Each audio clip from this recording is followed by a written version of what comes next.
Yes, welcome. Please come in. Yeah, have a seat. Yeah, have a seat. How have you found it so far? Perfect, perfect. So, no one's really gone through too much with you. Absolutely fantastic. Just the way that I like it. We can have a fresh start. I can set everything that I need to set down and talk you through everything we need to talk through. Yes, perfect. Yes, so we've got a copy of your contract here. Would you like a drink, by the way? Luckily, as the manager, I'm not bound by the same nutritional rules that the players are. You know, I'm not the one playing the match, so I get to have my Pepsi. No worries at all. I'll leave you to it. Okay, so just a brief, quick little run through with yourself. Today's meeting, obviously, will be the introductory meeting to the club for yourself. We will run through a breakdown of your contract just so that we are on the same page. Any expectations that we have of you, obviously a lot of this may have been detailed to your agent. We just want to make sure that what you have signed is what we as the club, and especially me as the manager, expect from yourself, and that there's no discrepancies. And then we will really talk about some of the tactical plans we've got for yourself. Yeah, I've got it all written down. I write it all down. I like to go through it just so I don't miss anything, so that, you know, in 2 to 3 months' time, if there's any sort of like issues that we've got in terms of the tactics, that you're not going, well, you never told me that. So I've got it all written down. And we'll just go through it if that's okay. Again, might seem quite boring. I live for this sort of stuff. So yeah, as long as you're happy. So just a quick introduction. I'm Mr. Clements. Call me Luke, call me Coach, call me whatever you. I really don't care what you call me. My job's my job. Your job's your job. It's as simple as that. I like to be quite open, honest. A lot of managers will have their way, be strict on on the narrow path of you do this and you do that. Me myself, in terms of the quality of me and how I hold myself, is come and speak to me. Come and have a chat. I'm human. You're a human. It's as simple as that. Perfect. So my background, I've got all my coaching badges. I've got the FA Pro license, and I do have the UEFA A license. I am looking to complete my Pro license, but with where we are at the minute, it's not necessarily what we need in the nearby future, possibly. Yeah. Again, yes, I've been in this game for a long time now. Not really much to it. I suppose you can Google anything that you need to know. But if needs be, it needs to be quite a quick meeting. And by quick, I mean we need to talk through everything. So, again, breakdown of your contract. You signed a 4-year deal. Does that sound right? Okay, perfect. 25k a week. Now, the goal bonus and assist bonus are both 2,000.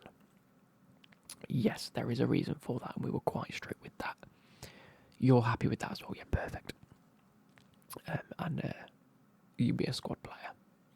So you're expecting that sort of play time, not like every match, but rotational wise. I think, if I'm being totally honest, there are only 3 players that are above what we'd consider a squad player anyway, which is the captain, the vice captain, the goalkeeper. It's as simple as that. It's just one of those where we have to respect their stature at the club already, and everyone else is, I don't want to say the word expendable. You're not expendable, but we will play to win, and if you're not performing, you won't be playing. It's as simple as that. It's as simple as that. Yeah, no, cool. Okay, so just a quick brief one on that. The goal bonus and the assist bonus, we keep them the same, and that is across the whole board. We do not offer a single player a bonus. Arguably, the defenders, they get clean sheet bonuses, same with the goalkeeper.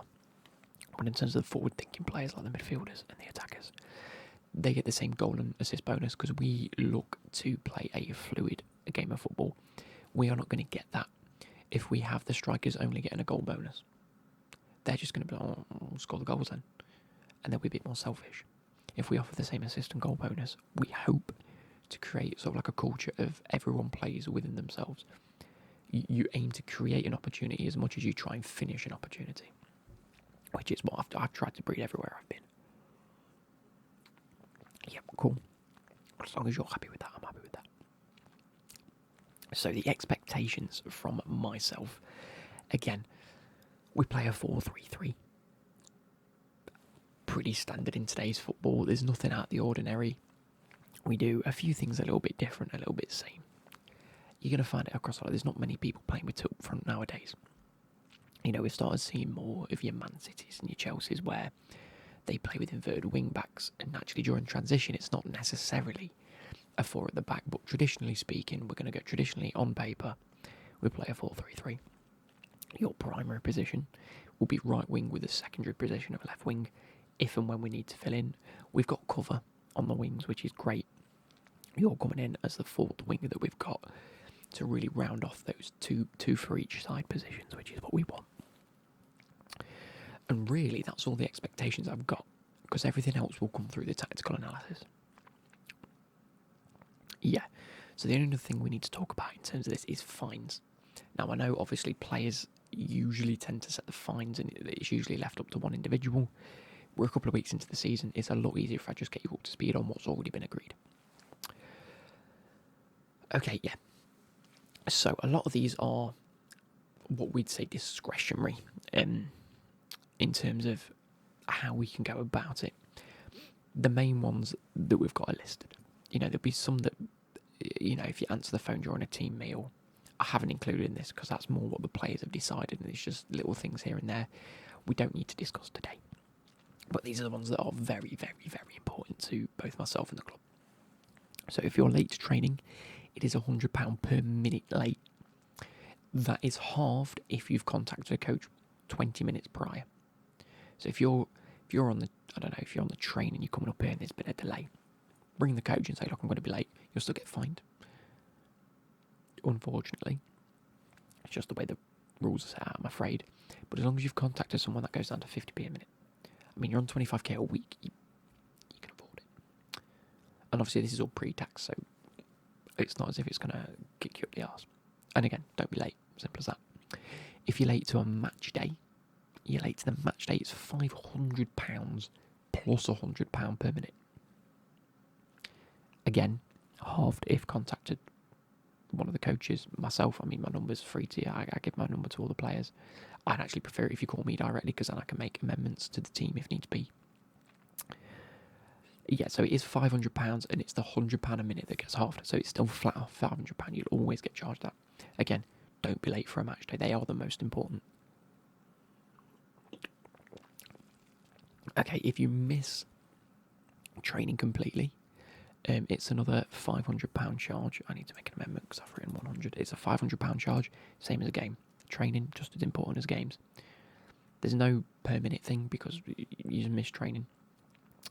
But we may then look to go down disciplinary behaviour routes. If you keep missing training, then it is what it is. It's like missing your job. It's like not turning up to work.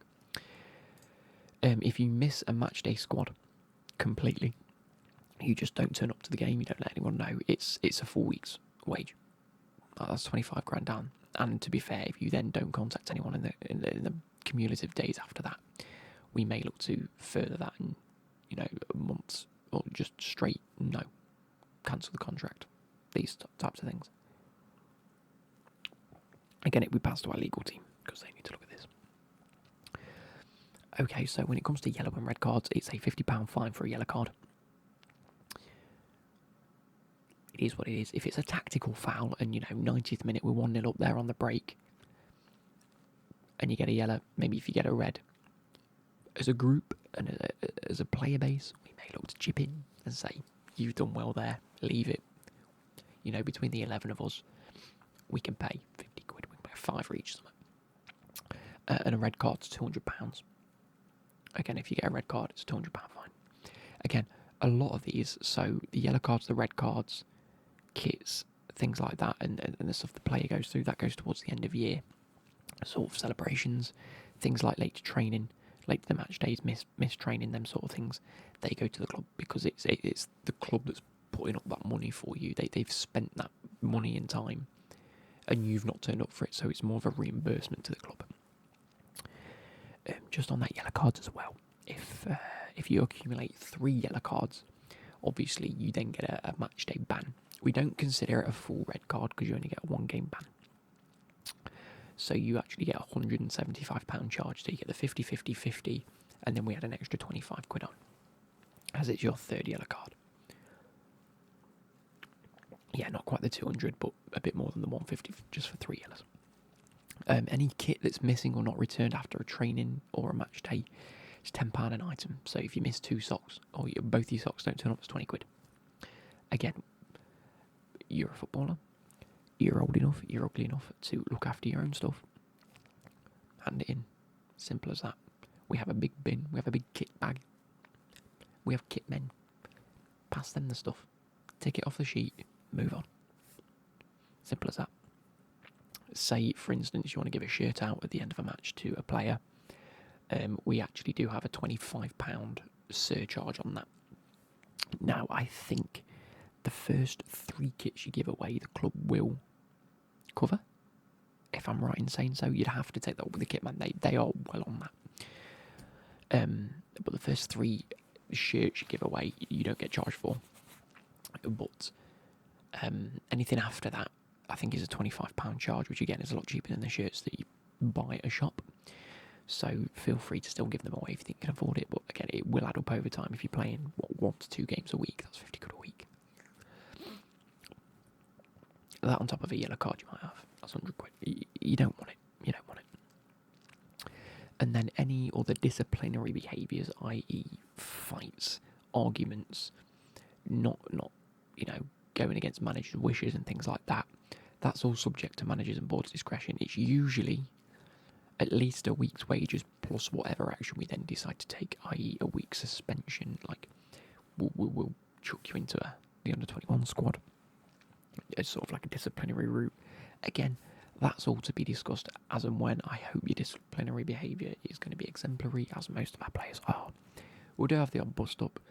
A lot of the time I try and resolve it outside of the board's discretion. If 2 players are having an argument in training because of maybe a dodgy tackle or something, I'll say to the players, look, we both play for the team, we know what it is, shake hands, move on. We want to get past these things. If it becomes an ongoing issue, then yes, we will put it down as a disciplinary behaviour. Okay, how does that all seem? Yep. Okay, so now moving on to the tactical analysis sort of things. So I'm going to read through this. I have it all noted down because I refer to this like it's gospel. But yeah, so we will be going through all of these scenarios over the course of the season, and we will refine things because we've got scenarios here. If we need to make any adjustments, we will. If there is any issues that you can see, i.e. we're leaking goals, or you don't think that one phase of play is really nurtured to how the team is, come and see me and discuss them. Sit down with the attacking coach, the defensive coach, bring us all in. You know, we have a calendar. If you see, as you go back out, we'll have this big board that you will see. Yeah, you've seen it as you come in the room. Beautiful. There's a lot of empty space on that board, and that is for players to write their name in. Just so you write your name in any of them blocks, and that is an allocated time where I will speak to you and see you. If you write your name and then write a coach, ping a message to myself or the coach, just so we're all on the same board. I can input it into the calendar, and then that will be an allocated time and space where you can sit down with us. If there's something wrong or there's something you're not happy with, I will discuss it. We might not take your advice on board. We might go, actually, we've tried this before and it's led to this, but please come and speak to us. I love people getting involved. You know, I hope that my passion for this side of football can be pushed onto the 11 players that we have on a pitch and the 25 players we have in the squad in total. I would love that. A lot of people just turn up, they know what they're doing, they do the job, they go home. I'm fine with that, as long as they do the job. And again, you guys are the players.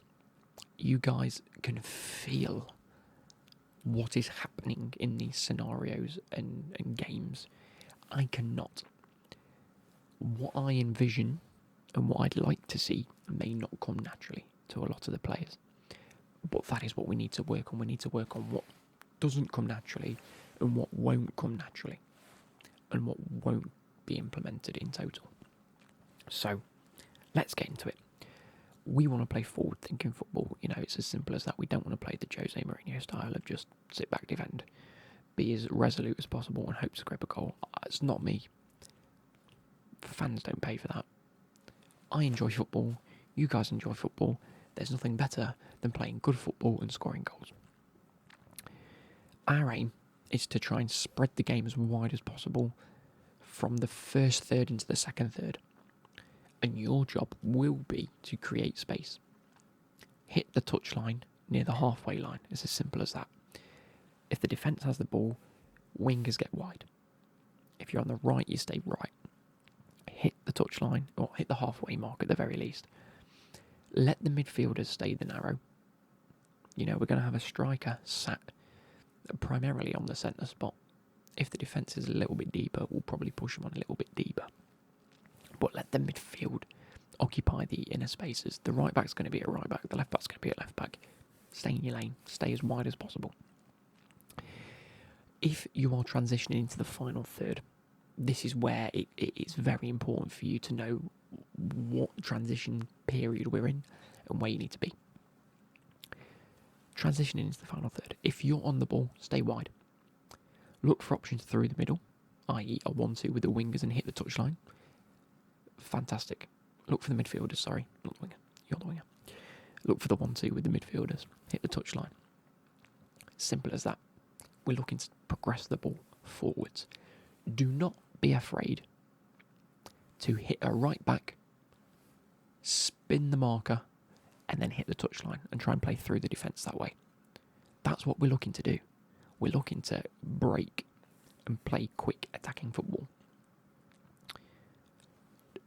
Do not, and I mean this because there is a reason for this, and it's all to do with how we transition in terms of scoring the actual goals. Don't just switch the play. Don't pick up the ball on the right and think, I'm going to ping it all the way to the left. Don't do that. If you're being pressed, look to the middle, look to your wing back, look to a centre back. Simple as that. The striker may not always be available because of how we've got them set up on the last man. If you're struggling, there should always be. We've got 3 midfielders. One of them an attacking midfielder. They primarily, their instruction is to offer the option. That's what we say to them, offer the option. They're going to come short. The 2 centre midfielders, they're going to transition sort of. Imagine you've got your central attacking midfielder here. You've got your 2 other centre mids here. You're on the wing. He comes across.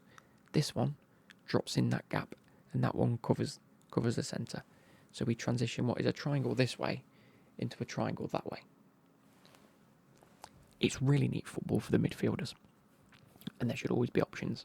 Midfielder, centre midfielder, defender, wing back. That's 4 options you've potentially got if your back is to goal. Just try and play through. If you get near the box, so say, for instance, you're on the corner of the 18-yard box on your side. Look to cross. Low and flat. Low and flat is the way we play. We don't have a lot of height in the team. It's something that I'm not particularly interested in anyway. Aim, again, you're a winger, you've been through the training. Aim for the corner of the 6-yard box, the opposite corner. On the right, you look for the left corner of the 6-yard box. If you're on the left, aim for the right corner of the 6-yard box. Putting the ball into that area, it'll go through the striker and through a winger. Simple as that, and you'll see why. The striker and the left winger, they'll entertain it. As long as they're in the right positions, they'll entertain it. If the ball's not on your side during transition, so say the defence have played it out on the left and you're on the right, stay close. Stay close to the striker. Don't look wide. This is the only time you do not look wide. Like I say, if the team has transitioned that way, you need to be involved. We don't want you isolated, because all that a defender is going to do, say their left back's monitoring you at right wing. If you've got 30 yards of space around you, they're going to drop back and they're going to think, I've got all that area to look after that man. If you're on him and there's space behind him, he's going to be confused. The striker's going to be there. He's going to have to monitor 2 people, both the defenders and the wing back's going to have to monitor 2 people between 3. That's fair enough. But when the midfielders come and the wing backs get involved, okay, you've added another 2 people there. So you've got 3 defenders, 2 centre backs and a left back monitoring you, a striker, potentially a centre midfielder and a wing back. That's 4. That's then created an overload on that side. It's beautiful. Anyway, like I say, come inside, stay close to the striker, almost as a tool front. That then could, in theory, allow the striker to, entertain a 1-2 with the winger, get a little bit more involved, and it just opens up a bit of space. It opens up a few more passing lanes for us. The ball will never be switched, as I've said to you. The ball will never be switched from winger to winger. I don't want that to happen. I don't want to see that. So there's no reason for you to think, I'll get wide and then it will switch it. No need. We're not doing that. If the ball, say from the left winger, is then played into a centre mid throughout the transition, that's when you look for the space again. So the winger's like, I've got no options. I've played it back into a centre mid. The striker and the right winger are here. They then go like this. If you can imagine, you're here, he's here, left winger's over here. The striker's going to entertain a more central position and you're going to hit wide. What does that do? That opens that defence up. Because like I say, you've got your two or three defenders. You've now limited it to maybe one defender and one left back per se. And the striker and the right winger, they're thinking, oh, easy enough, we can monitor these two here. If you spread the game, look how much space there is. It's brilliant. And then that's when the ball could be played through to you. Again, it's as simple as that. If the ball's not on your side, come in close. If it is on your side, stay wide. So say the ball's near the box. On the opposite side, so the left winger's got it. He's ready to make a cross. The striker's making a central run. You know where the ball's going to be. The ball's going to be hit towards the corner of the 6-yard box. Expect it to come. Gamble. Run for that 6-yard box. Arc your run, whatever. Stay on side. Make sure you hit that path. The ball will come. And that's how we're going to create opportunities and score goals. Like I say, you get the same for an assist as you do as a goal. So if it's on your side, do the same. Get the assist, get the money. Get the goal, get the money. Simple as. A striker may get it, you might get it. Just score. Now, the only caveat to this rule is if, say, you've reached the goal line, you've not been able to cross the ball's been played a little bit deep, and you've made it to in between the goal post and the corner flag.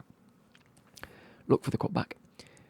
Like I say, with the transition of the two midfielders and the attacking midfielder, if they've rotated well enough, you will have two centre mids or two central attacking mids per se.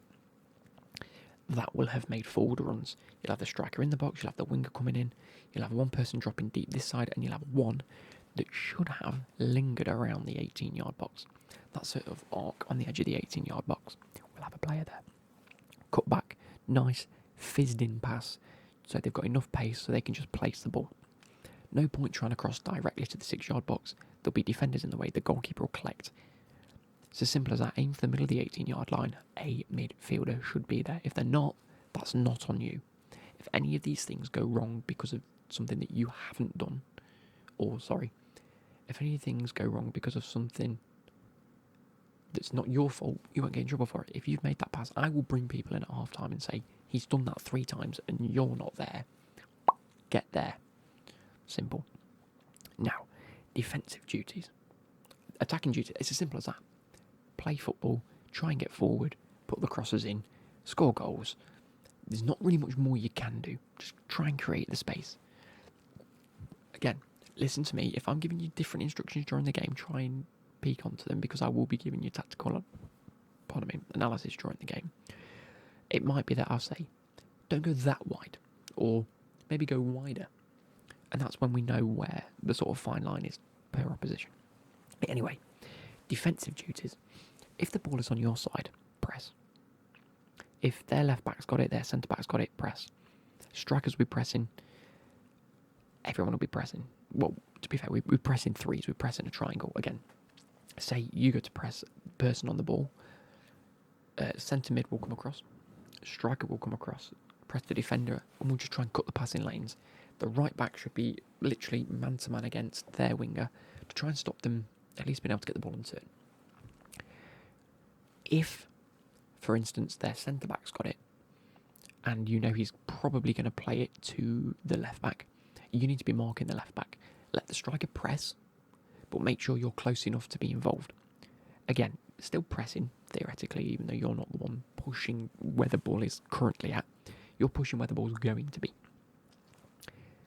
Again, a combination of right back, centre mids and strikers will always be covering the passing lane and options. So remember that. If the striker's pressing, you need to cut the passing lane, you need to stay man on and goal side. It's as simple as that. Now, again, press. It can be knackering. I've got no issues in having to sub you at the 60th minute. If you're knackered and you say to me, boss, I'm blagging here and it's going to really affect the game, I will shake your hand, clap you off the field, put on the right winger, as long as you've put in that 100% effort. As long as I can see that you've been doing what you've been told to do, I'm happy. I will say that you've had a brilliant performance and you will play games. I look for effort. It's as simple as that. And games can be won defending as much as attacking. As long as you defend well, and even from the front, if you can defend from the front well, think of the opportunities we could create. Now, if the ball isn't on your side, say it's with the left winger, the striker and the left winger are pressing, I want you to tuck in. I want you to stay close to the centre mids and the right back.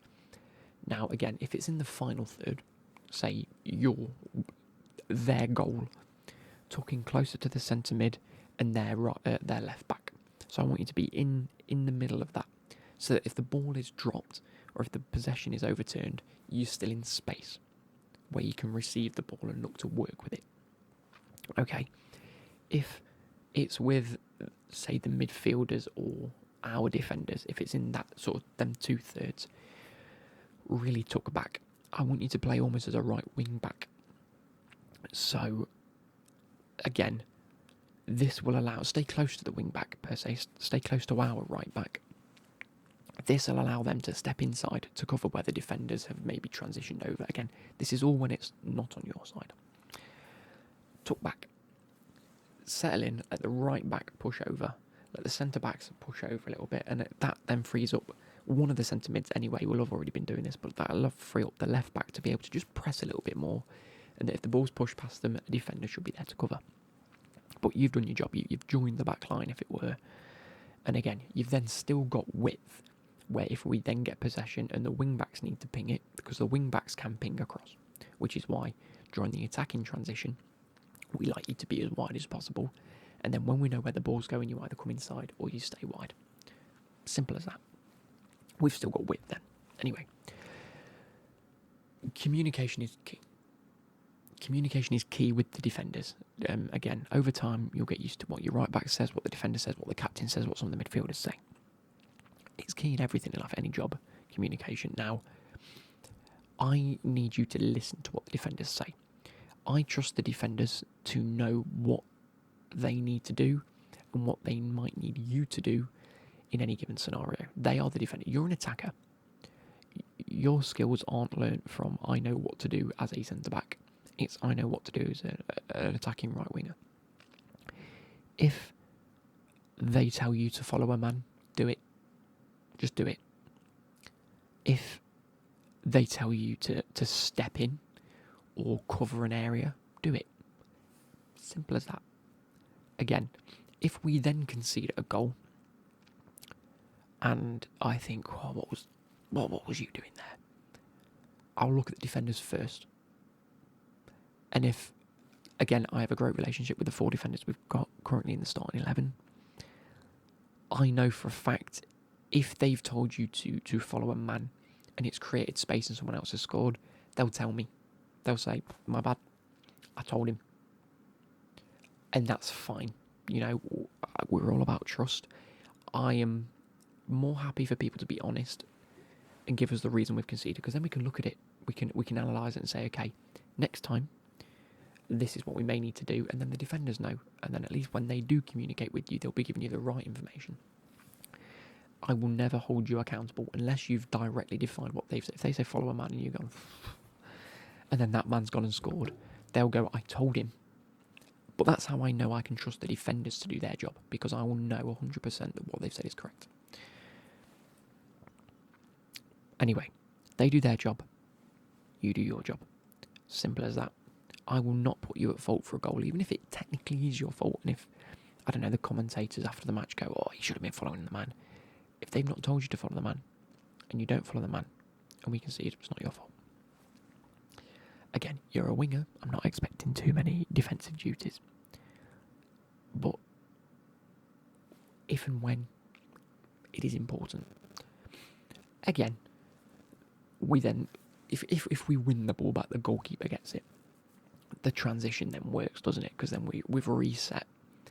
We go, right, okay, play it to the wing-backs, play it to the midfielders, or play it wide. At this point, you'll have already got wide.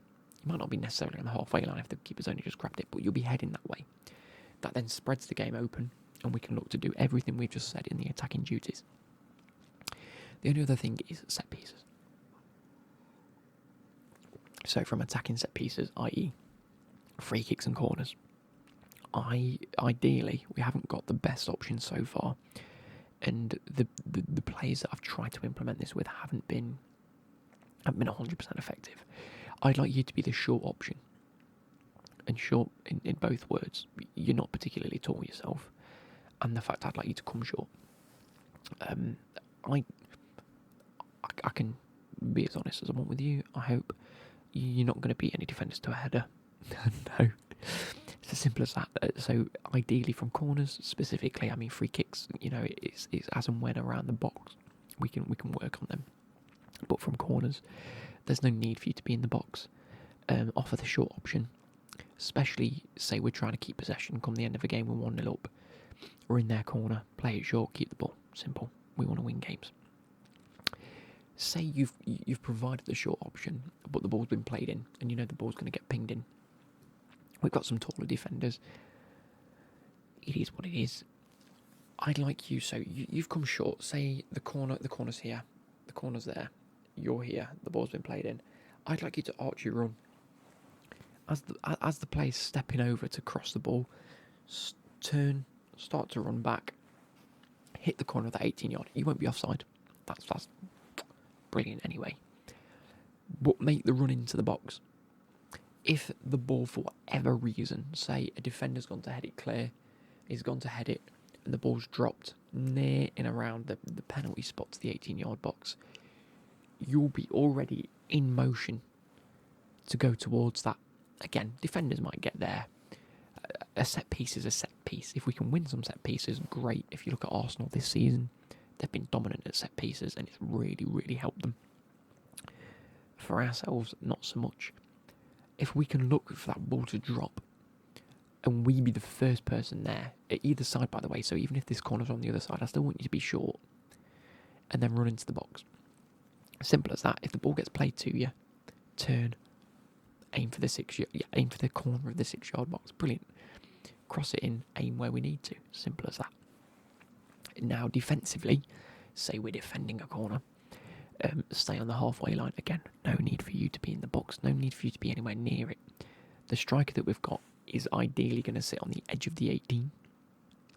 Let the defenders and the midfielders, they're our taller, bigger players anyway, let them do their job, defend. Let them do their job. Our striker, ideally, and luckily for us, he's one of the best passers of the ball. That's why I have him specifically on the edge of the 18. So if the ball drops, he can look up. Now, this is key. There will always be two players floating around the halfway line, both wingers. So no matter what wing you're on, left wing or right wing, you'll be those two players. As soon as the goalkeeper collects from a corner or a defender looks up, or anyone that's got the ball around the edge of the box looks up, we need to create a counter-attacking threat. This is key. Again, all their players will be forward. We'll have 2 or 3 defenders sat back with us. There'll be 2 of us here. 2 wingers, all sat about the halfway line. Ideally, we don't want you flat. We'd like you like that. Again, aim wide. Aim wide. If you've gone wide, or you can hit the channel and you can make that run and get in and behind the defence, do it. 100% do it. That will be one of the only times the ball is how I'd consider pinged. It's either going to be a right back, left back ping during normal game transition, or a counter attack from a corner. The ball's pinged. Now, if you look up and it's going towards you, brilliant. because you've got wide. I want you wide. I still want you wide. Sort of imagine the pitch is in thirds lengthways. I want you on either of the lines. Either of the lines. So a third of the pitch here, a third of the pitch there. You're there. The other winger's there. Hit the channel. Hit the channel. Ball gets pinged. You've then got space. The person whose ball's not pinged to comes across, occupies that other third.